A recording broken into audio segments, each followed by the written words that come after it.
Hello, everyone, and welcome to this week's live stream. And this week, we're going to be talking about Rightmove's latest price index. They're going to go over what's been happening with asking prices, how many properties the average estate agent has on the market, and how long things are going to take to sell. So, if you're new here, my name's Lee Everett. I've been selling houses for nearly 20 years. And on this channel, especially this stream, we have a growing community of first-time buyers and sellers who just love to get together, discuss the property market, say hello, and share their property buying and selling journey. So if you have any questions throughout the stream, please feel free to pop it in the comment section below. If you're watching on the replay as well, please pop a question in the comment section and I will get around to answering. So thank you so much, everyone, for joining us. Got a few people here already, so really good to see everyone here. I'm just going to say hello to a few people and then we'll get on with the Rightmove price index. Hope everyone's been okay and survived the hot weather. I've got a bit of a glow, as you can see, but yeah, even like that. Okay. Yeah, but I hope you're all sort of done really well with the weather. It's been bloody hot, and I know, it was quite hard to deal with, wasn't it? So, good evening, Alex. He's got in with a question already. We'll come to that in a second, my friend. A regular here, Jane, my ever faithful moderator. So, thanks very much for being here, Jane. Alex saying hello. Amal, welcome back, my friend. Welcome back. Good to see you as well. Been waiting all week. Thank you very much. I love doing these. It's one of my highlights of my week. So I'm very pleased to have you all here. Mia Play, welcome back. Welcome back. Good to see you again. Where are we? Hey. CL. Hi Lee, right on time. Good evening, everyone. Hit the like button. Yes. Hit that like button. You know the rules here. You know the rules. James, welcome, my friend. JJ with a weekly fix or housing fix. I hope it delivers. Alex, welcome. Justine, welcome to the channel. First time here. Everyone, welcome Justine for joining us. We're all very lovely here. Voiv up. Good evening, my friend. Good evening. Paul RS. Good man. Welcome back. Promo, well done. And Boayoon. All the regulars back in the house and some new people as well. So first of all, welcome everyone. It's been a hot week, not just in the property market, but in the weather as well. Hope you've all been okay and coped perfectly well. We're going to go over Rightmove's house price index. I'm then going to go through the comments as best I can. If I do miss your question, EJ, if you could let me know, that'd be great. Or just put a Q by, if you're going to write a question, put a Q by it so I can see it better in the chat. These streams are getting busier and busier, which is why I've got EJ helping me out as an unpaid role. So we've got to say lovely. So thank you to EJ. So yes, thank you so much. Right, so we're going to go over the PowerPoint presentation of the Rightmove figures. Then we're going to go. Sorry, I'm just watching these comments here. We're going to go through that. Then we'll do the question and answer, say hello, and then we'll just carry on until the stream starts to lose its momentum. Normally around 9:30ish, I like to go to. Then I get to go and see the wife. Nearly said other half, but 6 weeks of getting married, still getting used to it. So let's share the screen about what Rightmove have been saying. Where are we? Can you see that, guys? Can you see that? Sorry, buddy, gotta go. Right. So, asking prices up to £369,968. Now, again, this is asking prices, not actual sold prices. So there is a difference. I think the average house price is around £270,000, £280,000 with mortgages, but this is the average asking price on Rightmove. They're saying that average house price growth for the year is up 9.3%. And there's been an increase of 20% of first-time buyers' mortgage payments since the beginning of the year. Wow. Now, you know how I've been saying each week that people hoping for a market crash, waiting to buy before that happens. Unfortunately, with interest rates going up, and next month they're due to meet again, and there's a strong possibility they're going to go up to at least 1.5%, maybe even 1.75 if a few of the other governors get what they want. So your interest payments on your mortgage are going to keep going up and up and up, possibly wiping out any potential decrease in house prices. So That's my view. Other people have different views. Other people messaging me and emailing me completely disagreeing with me, which is absolutely fine. I'm not a time traveler. I can't tell what's going to happen. These are all just my opinions, and you've got to make your own decisions based on all the information out there, not just on this channel. So, price of property coming onto the market hits the 6th consecutive record of £369,968, up 0.4% on the month, which is £1,354 in terms of cash coming out of your pocket into potential sellers. New first-time buyers face record prices and rising interest rates, meaning that the monthly mortgage payments are now 20%, £163 a month higher than the start of the year. So £163 a month higher, the average mortgage payment for a first-time buyer compared to the beginning of the year. And if you add that up over a 30-year mortgage, it's a lot of bloody money, Rightmove revises its full year 2022 housing price forecast from 5% growth to 7%, despite calling market as a record low. So, record low stock volumes struggle to recover enough to meet buyer demand, and there are signs of this improving. So, yes, the reason why these house prices are so high is because of lack of supply coming onto the market. And although, as I've been saying for the last probably month, maybe 5-6 weeks, there is more and more coming onto the market where I am, but I know that people on this stream are different parts of the country and going to be finding that's different wherever you are. So if you've been finding more and more properties coming on the market, let us know in the comment section, share where you are. Or if it's the opposite, that you're not finding there's not a lot coming on the market, then let us know where you are, and we can share that information. So, number of new sellers coming to the market is up 13% compared to this time last year. So, just over 10% more property coming onto the market, although available stocks are still 40% down on June 2019 levels. Again, that is why we have this prices going up, because the supply is not there. Demand to move is coming off the boil, but remains high despite economic and political uncertainty. Buyer demand is up 26% on June 2019 levels, though down 7% on the last year's frenzy market. If you was unfortunate to be looking last year buying a property, there's still a lot of people you're going to be fighting against. And I know a lot of you here have been in bidding wars and sealed bids and losing out to people offering way over the asking price still, a year, 2 years on from when the pandemic first happened. So let's take a break on that bit there and go through a few comments. Hopefully I don't miss anyone. Where do we get up to? I think it was where are we? Yeah, Mean Zed, welcome my friend. Louise, welcome back. Hexa, don't recognize you, welcome to the channel. Again, everyone, if you haven't liked the stream, you know the drill. Come on, hit the like button. Let's get as many likes as we can before the stream ends. Nahim, welcome to the channel. Ziggy's Piggies, like the name. I finally settled the kids in time for the live. Hi Ziggy, welcome. Nice to see a new face on the live. James, why am I wearing a shirt still? If I take it off, you'd all leave the stream. You don't want to see what's underneath here. And I don't finish work till 6:30. By the time baby goes to bed, have dinner, spend a bit of time with the wife, there's not a lot of time for anything else, unfortunately. Milo Vlogs, welcome back. Ayla, evening everybody. Evening to you as well. Diva, welcome back, my friend. Alex Cooper, got a question. As a question I've been pondering is, in a housing market downturn, first-time buyers will might need to finish that one off. We'll come back to that. A property I'm interested in has gone back to best and final offers. Do you have any advice on this? We're going to go over some questions soon, okay? Try and remember to put a Q in front of the question just so I can find it a bit easier. The trend is your friend. What's EJ saying? The mortgage increases are mad. I got a letter today, £16 extra a month, and that's a change within 1 month. It's definitely worth rechecking what rate you can get if you haven't done it in week. Yeah, definitely. I say interest rates, just because they haven't gone up in the last sort of 3 or 4 weeks with the Bank of England, doesn't mean that banks aren't reassessing their own rates, because they can put rates up whenever they want.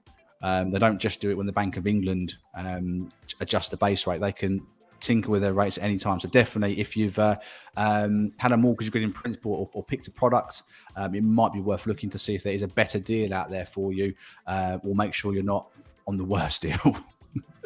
Amir's got a question, so we're going to star that.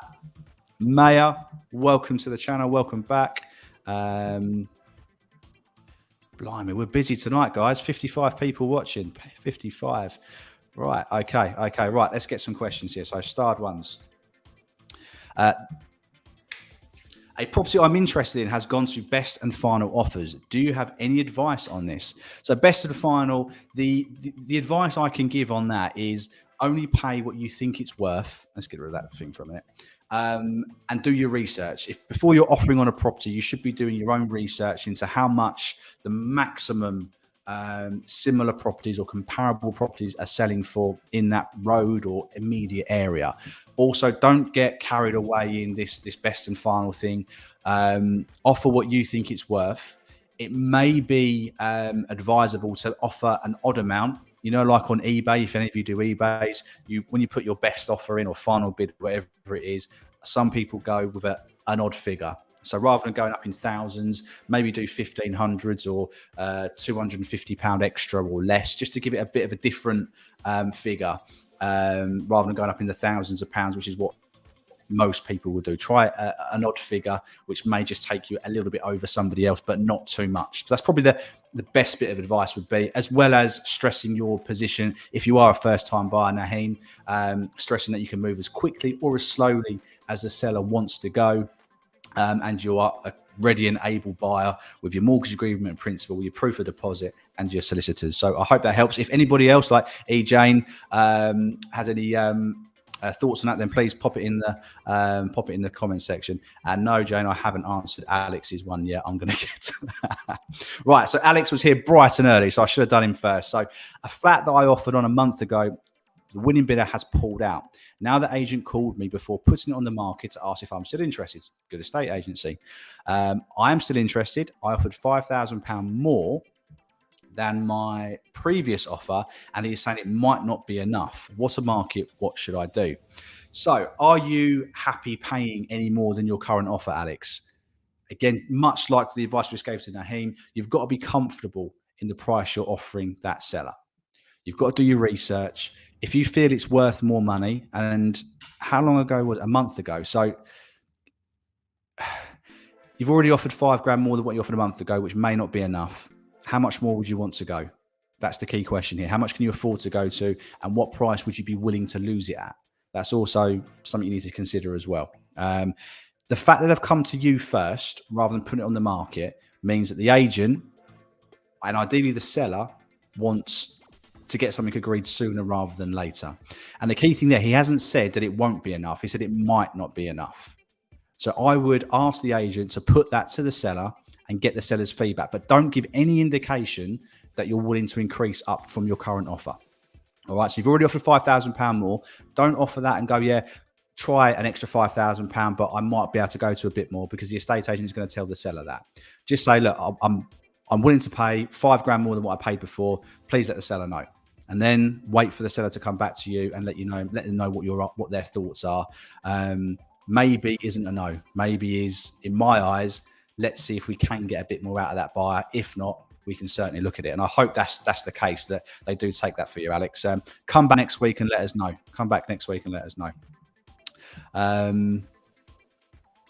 Where are we? Amal with a Q. I've had an offer accepted. However, I'm having to select a solicitor. How do I stall the estate agent so I don't give the house to another potential buyer while I find one? So this is why I say being prepared is a really, really good thing to do. So if you have your solicitor already picked, then when you do get a house agreed, you can give all that information straight to the estate agent, and there's none of this waiting and none of this risk that the seller might sell it to somebody else. But in your situation, we can't do that now because you've already offered on somewhere, is look personally for somebody that's local to the property, that's somebody that you know has used. Personal recommendations are a massive, massive yes in my books, but you also want to look for communication and quickness. Go on their Google Trustpilot pages and have a look at the reviews for how quick things have got through and how good they are at communication.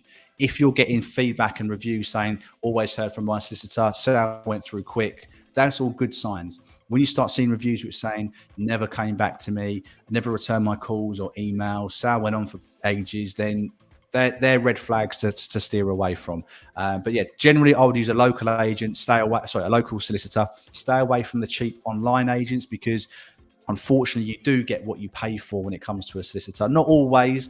Sometimes you can pay top money and not get the great service, but generally you want to go with a well-known name with good feedback and good reviews, and maybe even one the estate agent recommends, providing it's not one that's based 100, 200 miles away from the house you're buying. If the estate agent's recommending a local solicitor, then you can bet your bottom that estate agent's got a good relationship with that solicitor. Yes, they might send them some money for recommending you, but most agents wouldn't recommend a solicitor because they were bad. They're generally recommended because they're good, and if they get a drink out of it, then even better. Right, my computer's going very slow, so I hope we can it can keep up. Right, got that one. So Ziggy Piggy set with the kids, still wearing a shirt. Me, like, there we go. Alex Cooper. The trend is your friend. Sorry, guys, I'm trying to catch up here. Emma, find another solicitor first, then notify the estate agent. Yeah, you can always change your solicitor. You can give any information you want and then change your solicitor the next day or a week or 2 weeks later. But what you don't want to do is sort of start delaying things. They're going to want to see you're paying for searches, instructing solicitor, and getting the paperwork all underway. So yeah, I would maybe spend a day and get the solicitor sorted tonight, tomorrow, and then get it to the estate agent. Alex Cooper, is it true I can get a remortgage offer letter that will be valid for 6 months regardless if I decide to take it? You talk about mortgage agreement in principle, Alex, because you can get a mortgage agreement in principle which is valid for 6 months. Also, when you do get your mortgage offer, it will last for 6 months on that property, up to 3 months. And then what your solicitor will do is they'll get you to sign something to say that you'll accept the mortgage. Probably, I think it's called a mortgage deed. So you signing that mortgage deed is you accepting the terms of that mortgage, and then the bank are then obviously bound to lend you the money subject to their terms and conditions, and you're bound to take the mortgage unless you decide to pull out from the sale, of course. So Louise, so happy to say we finally had an offer accepted on Monday. Fantastic. On a 7-year-old 2-bedroom property. We also had our mortgage approved. Oh, fantastic news, Louise. Everyone, if you haven't already, I know I'm a little bit behind. Let's give Louise a massive congratulations. That is fantastic news. Fantastic news. Boayoon, Amar, tell the agent you already have an agent that will provide details shortly afterwards, then find one. And estate agents have a bad name for lying, eh? Congratulations to Amar. You meant solicitor. Congratulations to Louise. Fantastic. Great stuff. DM, welcome back, my friend. Welcome back. The elephant in the room is the question, why is there a housing shortage despite the British birth rate decreasing over the last decade? Because we've always ran a deficit of new houses needed. It's not only birth rate, which has something to do with population. We've had immigration over the last sort of decades as well. Families are getting bigger. Maybe the birth rate as a general is, but there's still a massive shortage of properties being built. Government after government have failed to build enough houses to keep up with demand, and we're seeing it now. Hexa, I'm calling my mortgage broker tomorrow, but want to see if I have a chance for a mortgage. I'm self-employed and earn £20,000 to £30,000 a year, I'm guessing. I have a 15k deposit. Do I have a chance at a 200 grand mortgage? So I'm not allowed to advise on mortgages and finance. My opinion would be to go on to, if you want to get a rough idea, is, well, you're going to speak to your broker tomorrow anyway. So waiting a night to find out what your mortgage broker says. But generally, this may be different for self-employed people, but for people who are employed, times in your wages by 4.5 times will give you a general indication of what you can borrow, what your borrowing power is. But then you have to take in consideration any outgoings you have, like debts and living costs, etc., stuff like that. So speaking to the mortgage broker is the right thing to do. You'll get a more accurate representation of what you can actually borrow, Hexa. So come back next week. Let us know if that went good or not. But hopefully you should be able to get what you need. We have got our solicitors and I've passed all the documents to the estate agent. Only thing that's on our mind is the house has an annual service charge. Not uncommon with new builds, Louise. So a lot of new builds now have a management company set up to take care of certain things on the development. It could be the road isn't adopted by the local council, so there's a management company that runs and maintains the road. There could be some sort of pump that, if there was excessive rain, pumps water into a reservoir. Anything like that can be a small yearly charge. My parents bought a new build 3 years ago, 4 years ago, and they have a yearly service charge, I think about £300, which pays for the maintenance of the green area, which is a communal green space. So somebody comes and cuts the grass every 2 weeks and pays for the maintenance of the pump in case the drainage ditches do ever get overflown. So it's not uncommon.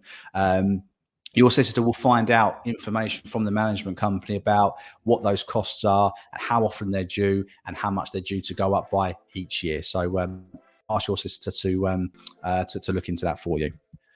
EJ, I think I've caught up with that now. I think I've got onto that. Thank you. The house also sits on a conservation area. Anyone have experience with freehold plus service charge, or any tips for getting the right information? I think I've just covered that there for you, Louise. So I think getting your solicitor to look into the management company, which they will do anyway. They get all the information they need and pass that on to you. I wouldn't be overly worried unless the charge is extortionate or you feel it's extortionate.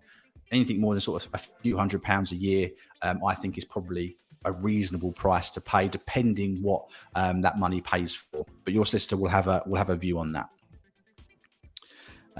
Thank you, Jane. We've got our solicitors and have passed all the docs to the estate agent. Anything that's on the mind? I think I just done that, didn't I? Sorry. What an amateur production we're running here. There's a lot of property landlord gurus on YouTube. What are your thoughts on buying an investment property as your first property instead of your own dwelling? This channel isn't about investment. This is for helping people buy their home to move in. But me personally, I wouldn't waste my stamp duty exemption on a buy-to-let investment. That's all I'm going to say on that. This is about buying houses to live in, Amar. I've got to be quite strict on that. That's what people are here for, not for investment gurus. There's lots of other ones for investment. That's not my bag. We're here about helping people buy their homes. So stick around for that. But yeah, there's not going to be much investment advice on here because I'm here to help buyers buy their first home, ideally, or second home. Elania, hope I said that right. Got an offer rejected twice at £350,000. The vendor wants 365. Shall I go higher to 357? I'm really stretched to pay more than 357. The property was listed slightly more than a month ago. If you're happy to pay that, and I think I'm going to be repeating myself a hell of a lot here. If you're happy to pay that money and you can find comparable properties to agree with that, then by all means, yes, go for it. Monthly payments, of course, it's hot in my house. If you can afford the monthly payments at £357,000, then do it. And if you're comfortable paying that and you're happy with the price you're paying for that home, then go for it. If you're not happy at all, or it's going to stretch you too much with your mortgage payments, and remember, once your mortgage does expire,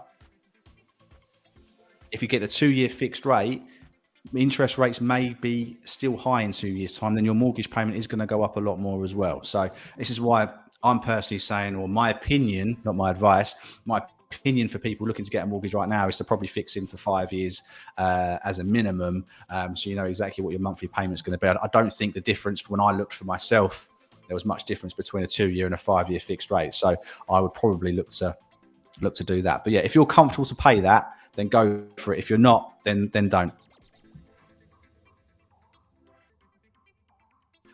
Lawrence, hi Lee, great work as always. Thank you.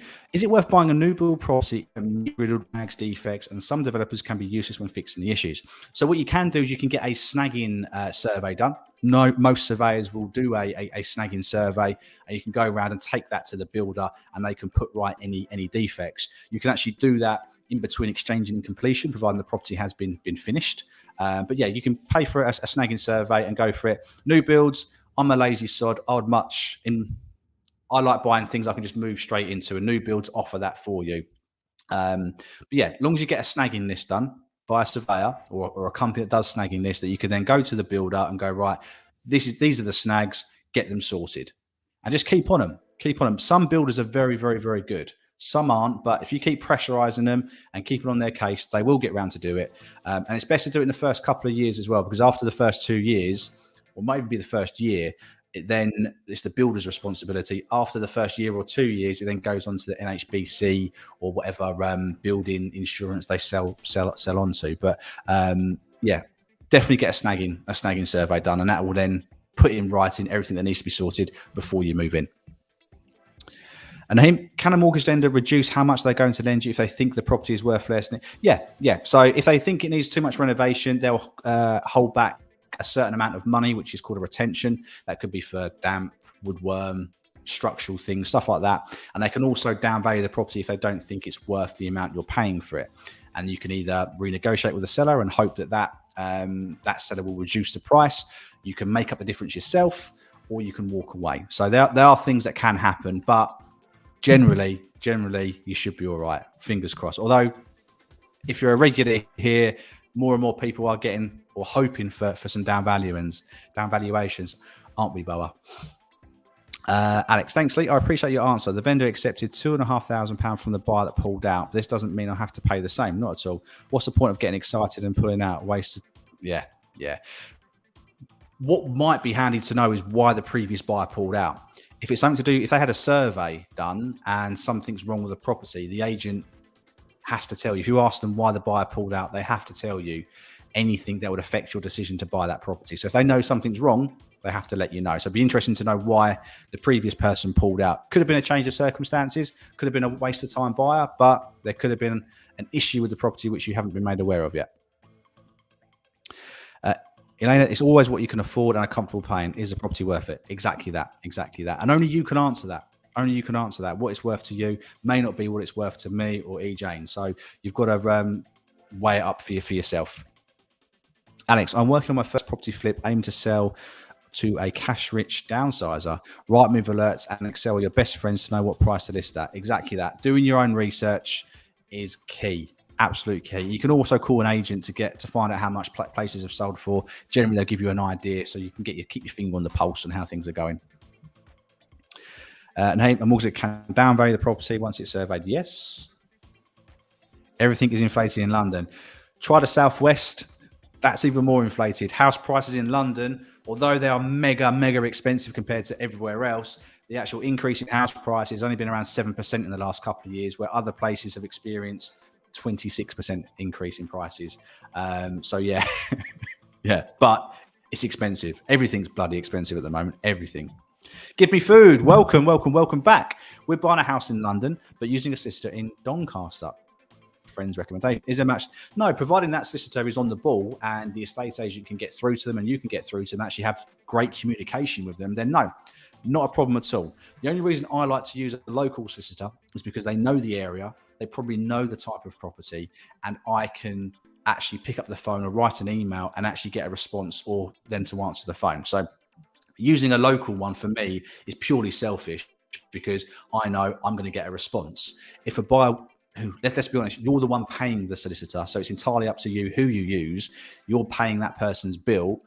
It's not up to me or anyone else what solicitor you decide to pay and use. But from a selfish point of view, I'd much rather my buyers use a solicitor that I've got a good relationship with, that I can get answers and are quicker getting deals through as well. EJ, my buyers use an online solicitor, painfully slow. Yep. Get what you pay for. Bob, welcome to the channel. So refreshing to hear from a property expert who has no axe to grind and simply putting out his opinions based on his experience in the property market, and also welcomes questions. Yeah, I mean, this is the whole reason I do this channel, Bob. So thank you for your kind words.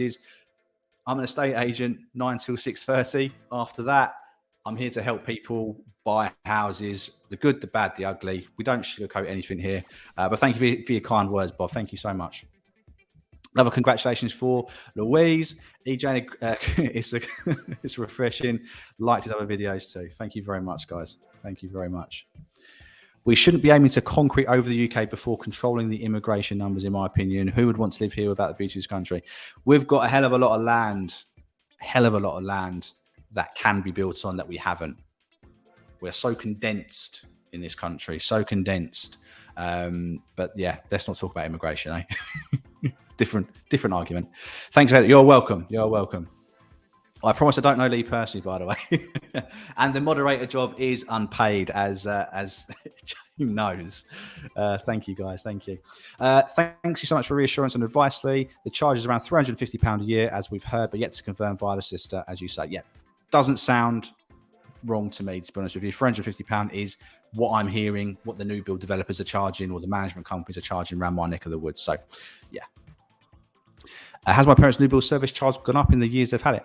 I don't actually know. I'll ask him and I'll let you know next week, Louise. So come back next week.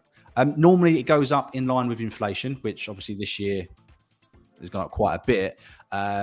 Or if there's any extra charges, a bit like a leasehold flat. If the freeholder needs to do any work to a flat, and there's not enough money in the pot, they will write to the leaseholders and ask for more money. So technically that could probably happen with this, but again, your solicitor will find that out. And any questions you've got regarding that, don't be scared to ask your solicitor to find out everything which you feel you want to know. That's what they're there for. That is what they're there for. Ayla, welcome to the channel. Lost out on a best and final. We were a cash buyer.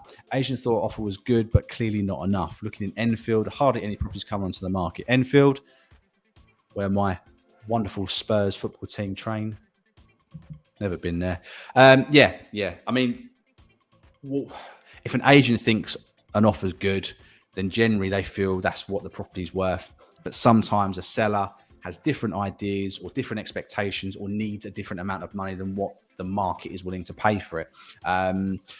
Sometimes sellers need a certain amount of money to pay off a mortgage, to pay off debts, or to buy another property onwards. So unfortunately, you are at the mercy of what the owner wants for their property. But if you don't want to pay what they're looking for it, then you've got to walk away. There is more stuff coming on the market. Painfully slow, but there is more stuff coming on nonetheless. So hopefully you'll get something soon. But yeah, keep coming back and sharing your story, Ayla.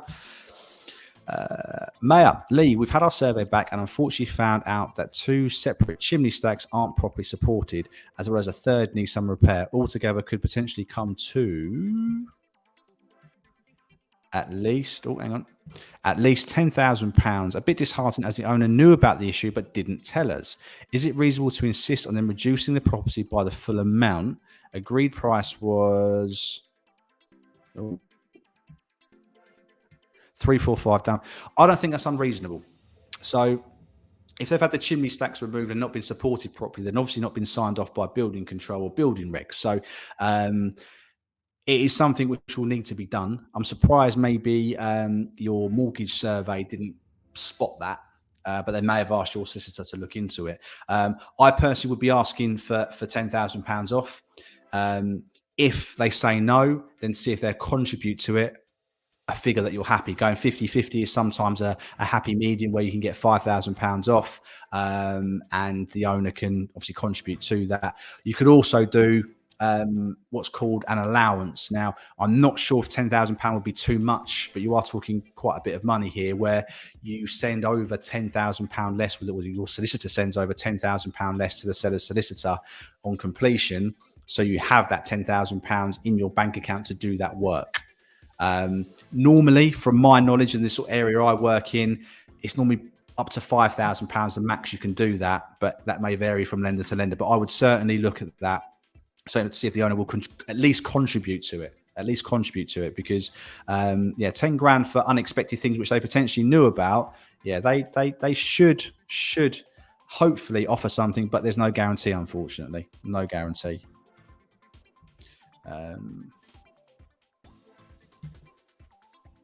People giving some love to Louise. Mia, welcome back, Mia. On my way to work, there's a detached house next to a primary school that seems to be abandoned. Look on Zoop and it says it's a schoolhouse. Is there any way to drive by? Now, some schools used to have the caretaker's house on site.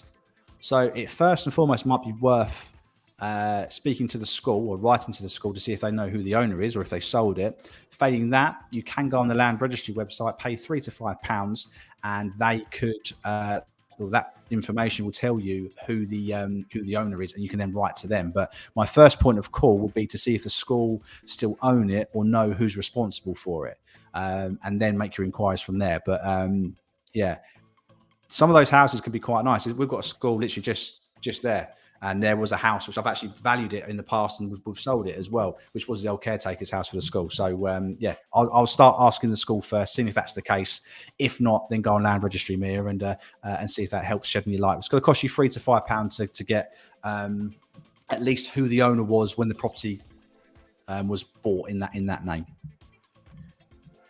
The agent said financial difficulties, too generic, waste of time.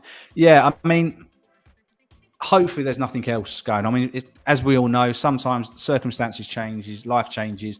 They may not be able to get the mortgage they were hoping for, or change of job, loss of job, something like that. So yeah, if that's true, then great. But the owner may have found somewhere, may need the same money they got before to continue buying their house that they've already found. So don't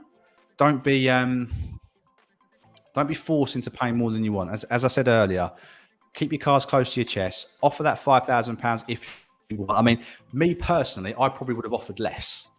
If they've come to me with cup in hand saying, oh, we didn't pick you last time, we went with somebody else because they offered more money. Now they're coming back to you because that buyer they went with has pulled out. I probably would have gone, well, okay, but I want to offer £5,000 less rather than £5,000 more. But that's me being in the business. That's probably what my initial reaction would have been to do that. So, but you've offered £5,000 more. Hopefully that'll be enough. Just stick to your guns. If you don't want to pay any more than an extra £5,000, stick to your guns.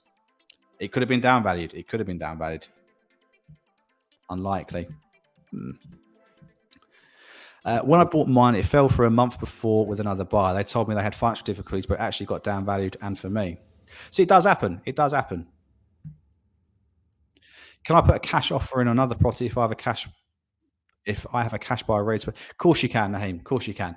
If you've got a buyer, somebody offering to buy your house, then if you've got a buyer, you can offer. You can offer somewhere. You can even offer on a property if you haven't sold yours, although it's highly unlikely you'll probably get that property, or your offer will be taken too seriously by the seller. But yeah, if you've got somebody who's willing to buy your property, you've got what we call a complete chain, and then you can go forward and offer on a property and secure a deal. Hi, Penny. Welcome to the channel. Welcome. Hi, our offer was accepted and we're waiting for the mortgage to be approved. Congratulations. My concern is the service charge. It's a new building and the service charge is £1,900 per annum. What is your opinion? Is it a flat? Because for a service charge on a house, that seems a hell of a lot of money. £1,900 for a flat doesn't seem too unreasonable. In my area, the average is around £1,500. That would be for a place with no lift or anything like that. So Penny, if that is for a house, a new buildish house, I would say that's way too much, as Louise would probably agree, who's been quoted £350. But yeah, I'd imagine that's for a flat. And let's not forget that you need to give me a bit more information about what it is you're actually buying. DM, let's not talk about actual issues because reasons. Yeah. I don't want to get in political stuff. That's how you sort of lose people. Jake, with so many houses sales falling through, do you think a solicitor with no purchase, no fee is a good idea, or they not? If a solicitor, for me, has to offer no completion, no fee, that just stinks of desperation. That's the only way that they can get people to use them, Jay. That's my opinion. There will be some solicitors that are good that do offer that, but I've dealt with probably 5, 6, 7,000 property transactions in 20 years. It might even be more than that. And generally the cheap, no sale, no fee, online ones just make the whole stressful process even harder, right? It's one of those things which buying a house is so complicated and so hard and stressful. You want to make it as easy as you can for yourself, and picking the right solicitor will go a long way in making the already stressful thing less stressful, or not as stressful as it needs to be. So I personally would steer away from that, unless somebody's had a good experience and they've got good reviews, but generally they haven't. Has anybody else noticed increase in reductions in the area? Most houses in our area have been reduced. Yes, I've noticed this week. As you know, my top tip is to save a bookmark on your Chrome tab for properties added in the last 24 hours on Rightmove. I check that probably 6 or 7, maybe 10 times a day, just to see if I've lost out on any houses that I've valued or any reduction from other agents. And the last 3 or 4 days, there's been around 30 either reductions or new properties coming onto, or commission coming onto the market every day. Whereas 2-3 weeks ago, that may have been 10 a day, 10, 15. So I'm noticing roughly double the amount of houses either being reduced or coming on the market. So those owners who have tried a higher amount, and as I've said, sorry, if after 3-4 weeks a property hasn't sold, then there's a reason for that. It must be overpriced or something fundamentally wrong with the property or the location. So some of these owners will now be reducing their price to become more in line with market value and what the market is willing to pay for it. So be interesting to know if you guys, as well as obviously I've experienced it, Jane's experienced it, hopefully you're finding that as well. Amar, do you know if being a director of a buy-to-let property in a limited company would affect a first-time buyer stamp duty relief? A limited is generally in a separate entity, but I'm not sure how. I don't know on that, I'm afraid. I don't know. The government classes the first time if you have owned a property anywhere in the UK or the world. So I don't know how it works with a limited company, unfortunately. Do apologise. Alex, yes, lots of reductions in my area as well, and also more properties coming onto the market every day. Exactly what I'm experiencing, Alex. Exactly what I'm experiencing.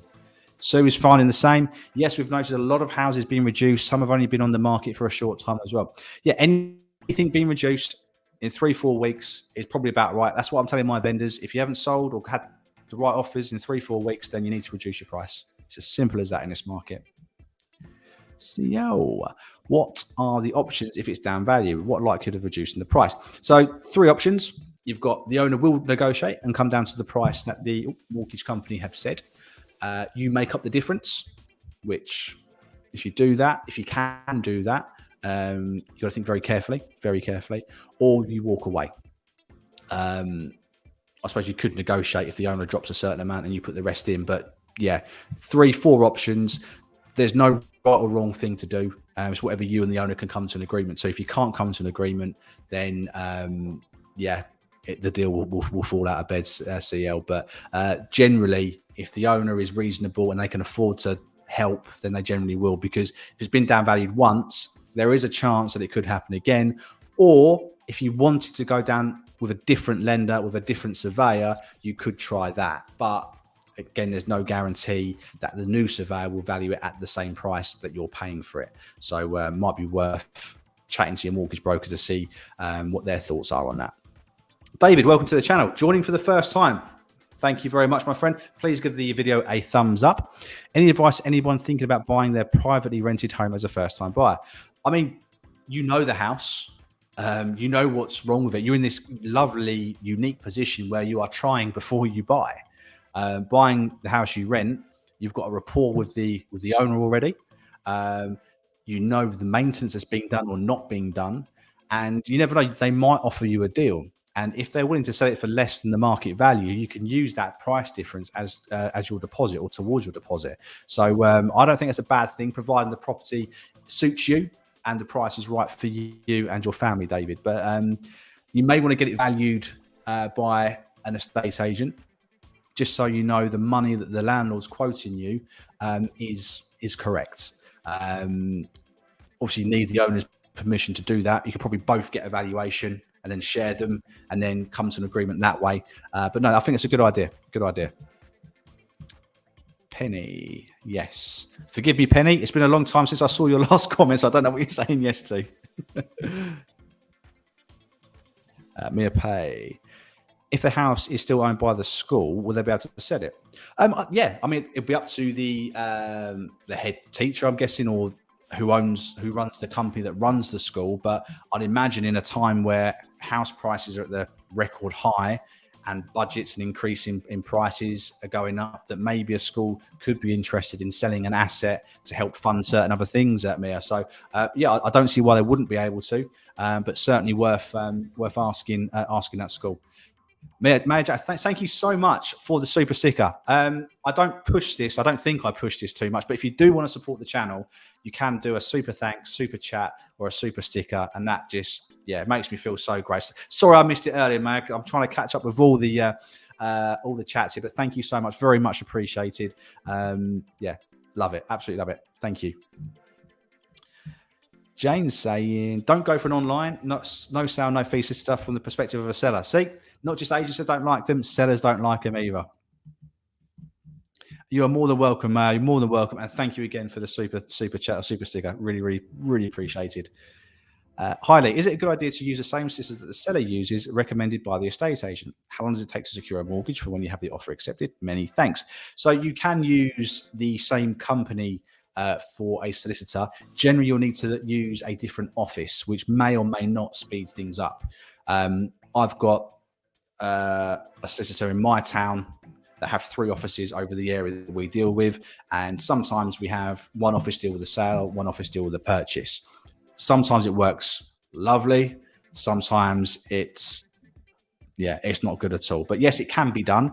If the agent is recommending a local one, then chances are they've got a good relationship with that solicitor, and it should go through hopefully smoothly. And if it doesn't, you can go to the estate agent. Look, you recommended these solicitors. They're not doing what they're supposed to do. Get them to pull their finger out. How long does it take to secure a mortgage for when you had the offer accepted? So I'm guessing you've already got your mortgage agreed in principle, which you should do. I hope you have, Igor. You get onto your broker or to your lender, pass them on all the information about the property that you're buying, and then they will instruct a survey to happen on the property. This could be within the first couple of days or a couple of weeks, but that's the first thing you need to do. Get the application in, get the broker or the lender to start the process, and things should start happening in the first couple of days to couple of weeks in terms of survey access. So hopefully you shouldn't be waiting too long. EJ, thank you so much. Thank you. Thank you very much. Really, really appreciate it. I know times are hard. Times are really hard, and any donation is so much appreciated. Thank you. Thank you. Jay, we had this offer offered to us, no completion, no fee, and it saved us a lot of money as we were near completion when the house we were buying pulled out. Our high street solicitor offered. Wow. So for a high street solicitor to offer that is amazing. Absolutely amazing. So if you've got a local solicitor that offers that, then I think that's a fantastic thing to go for, especially if they're good and they got good feedback. So good little find.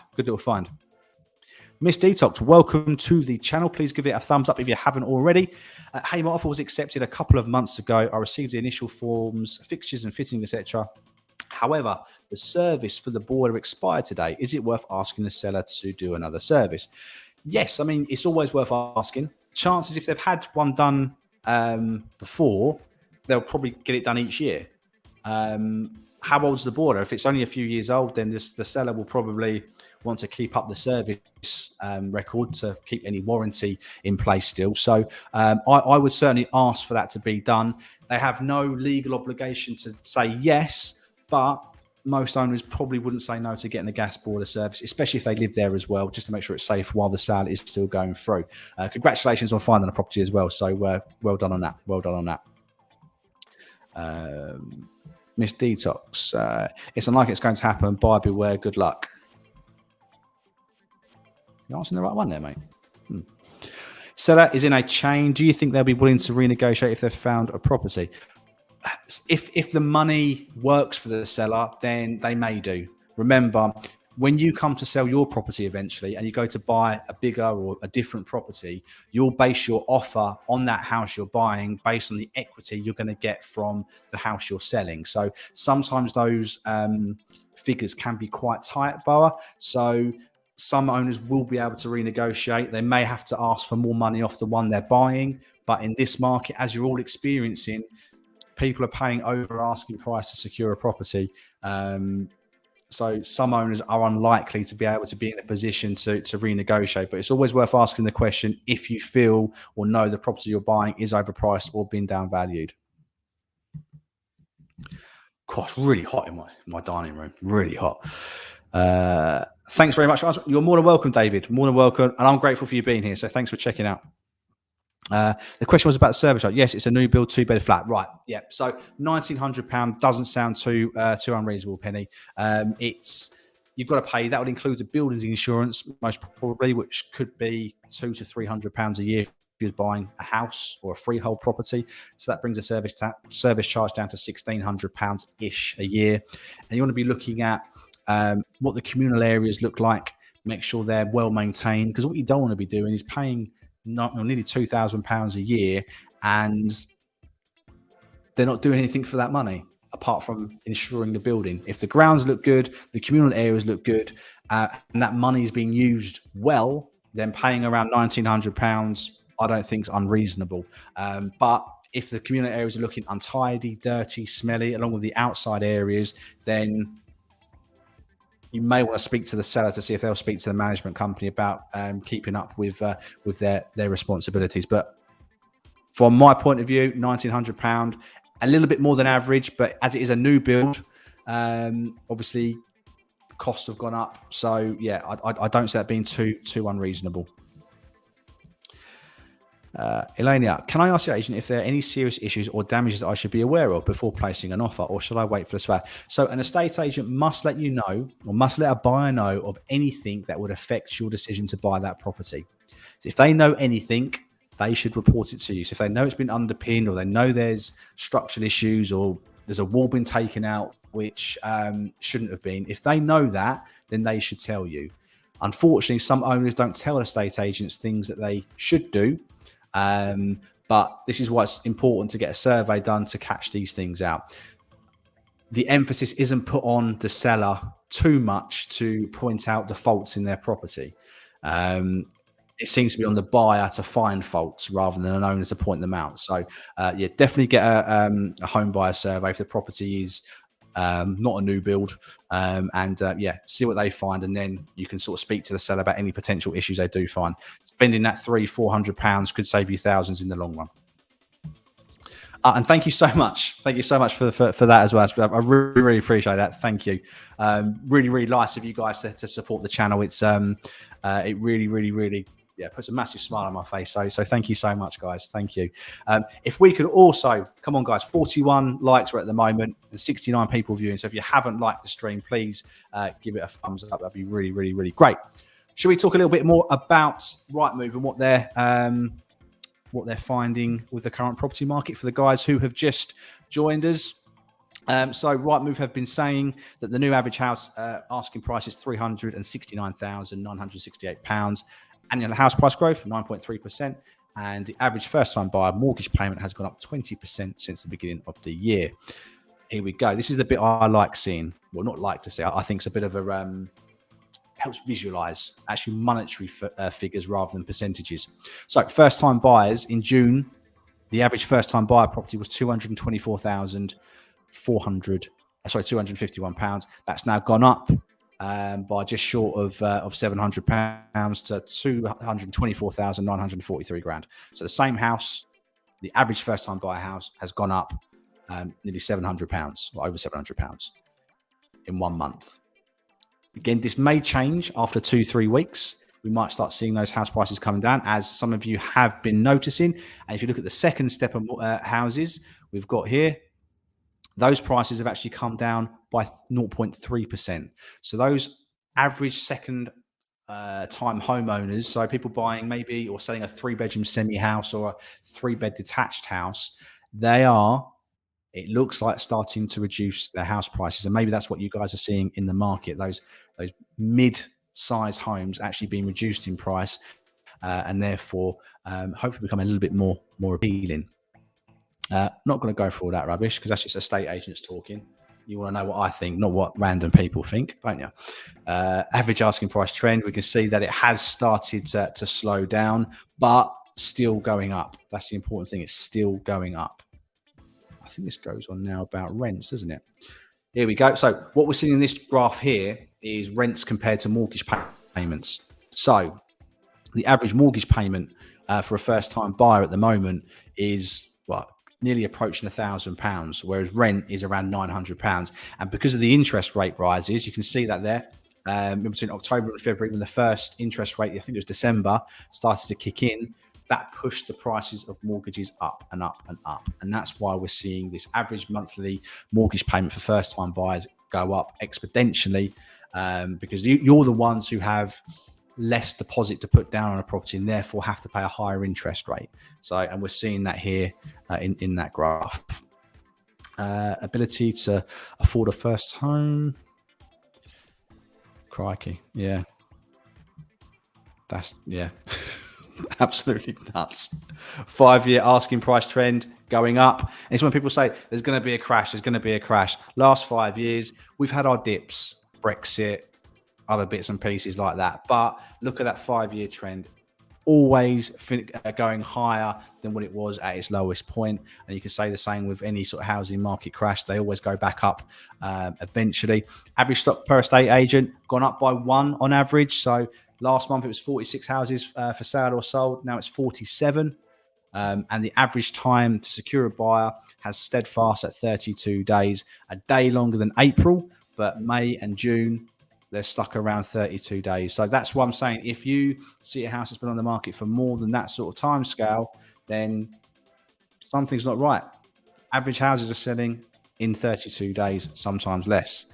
Average time to secure a buyer in London, 46 days. So that's coming down. That is coming down. London's becoming a little bit more popular.